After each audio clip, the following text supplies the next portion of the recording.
حلمك هيبقى حقيقة.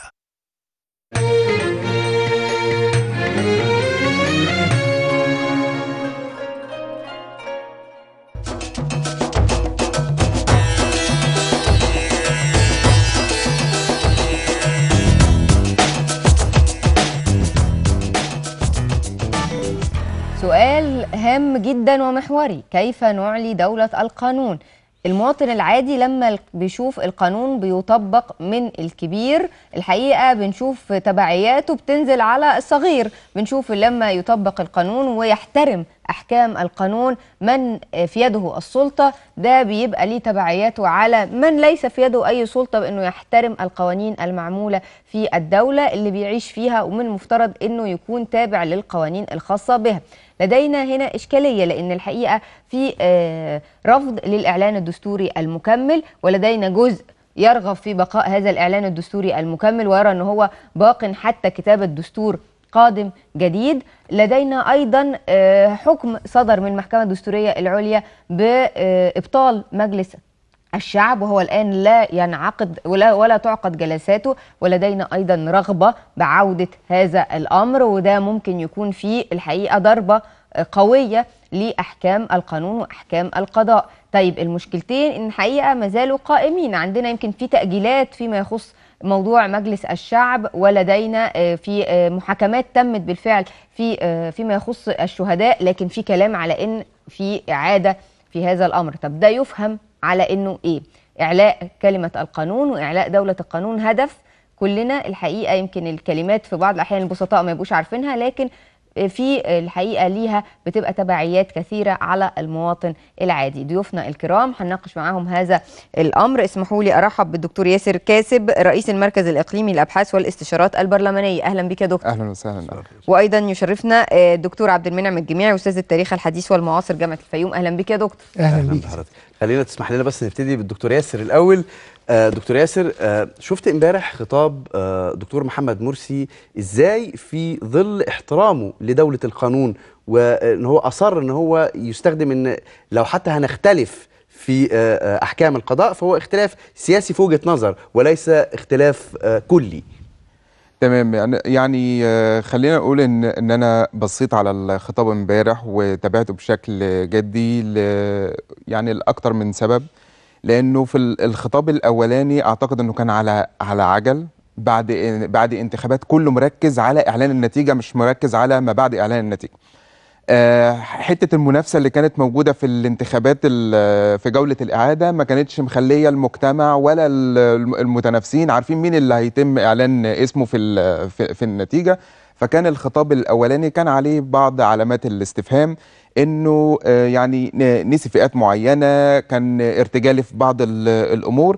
لكن الخطاب الثاني اعتقد انه كان خطاب مركز، حتى كمان الاطار البيئي بتاع الخطاب كان مختلف. يعني نعم. حتى لما نسمع كده حد في الفن يقول لك ايه، الاداء على المسرح غير الاداء صحيح. فده كان فيه ردود فعل في نفس التوقيت. فالخطاب الى حد ما خطاب جيد، خطاب فيه روح الثوريه شويه، في تطمينات لامور كتيره. يمكن اكبر حاجه شفتها امبارح وسمعتها من الدكتور محمد مرسي كرئيس للجمهوريه، ويمكن دي تسبب له حرج مع بعض القوى السياسيه اللي موجوده لما اتكلم عن شكل الدوله. طبعا هو مش من صلاحيات رئيس الجمهوريه انه هو يحط لنا شكل الدوله، هو شكل الدوله في الدستور. بس طالما اعلنها ما يتمناه يعني بالظبط ما يتمناه، طالما اعلن انه الدوله المدنيه الحديثه الديمقراطيه، فهو يعني هنا بيتكلم على تصور. احنا في طبقه كبيره جدا من الشعب المصري كانت متخوفه من الامر ده.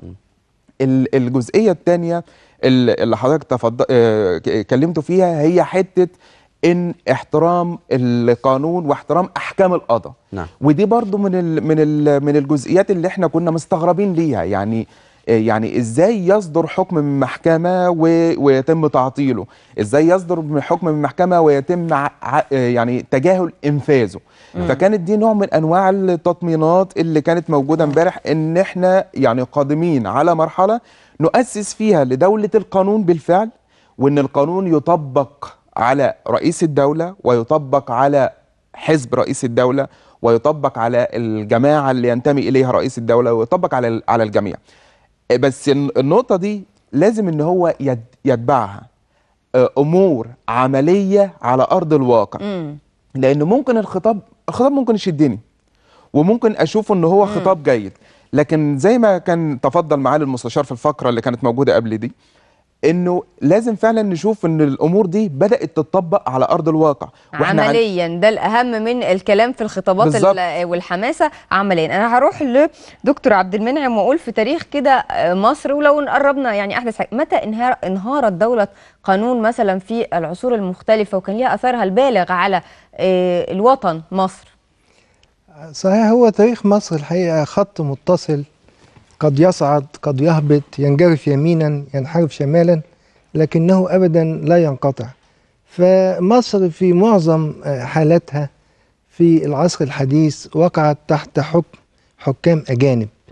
يعني احنا منذ الفتح العثماني 1517 ونحكم من قبل الدولة العثمانية، ونحكم بوالي مولى من قبل السلطان العثماني. ليس للشعب المصري فيه أي اختيار أو أي صفة في اختياره، فكان يأمره فيطيع. نعم. حتى جاءت الحملة الفرنسية على مصر 1798 وبدأت الأمور تتغير، وبدأ المصريون يتعرفون على أصول الحكم الحديثة وشيء من هذا، وبدأ بونابرت يثبت المصريين أن هناك ديمقراطية وأن هناك شورى، وعمل لهم دواوين زي البرلمانات الموجودة في الوقت الحالي. فالأمور بدأ الوعي القومي لدى المصريين يظهر.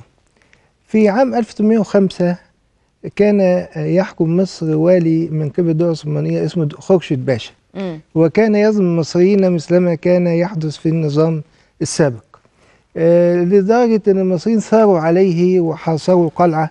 القلعة كانت مقر الحكم في ذلك الوقت، وحاولوا اقتحام القلعة. فزعماء الشعب اجتمعوا بمحمد علي وقالوا له اخترناك. هم اختاروه لأنه كان في بداية الأمر حاكما أو كان عادلا بين الناس. يعني هو جه من الدولة العثمانية عشان يخرج الحملة الفرنسية، وبعدين رفض أن يسلب الناس أموالهم أو يعتدي على حقوق الناس وشيء من هذا. دكتور عبد المنعم، فعلماء الأزهر اختاروه. هنضطر ان احنا نطلع لفاصل صغير ونعرف بعد كده مصر عملت ايه مع محمد علي باشا، وازاي تاريخ مصر بعد كده وصلنا لحد النقطة اللي احنا فيها النهاردة دي، أول رئيس مدني منتخب في تاريخ مصر. انتظرونا بعد الفاصل.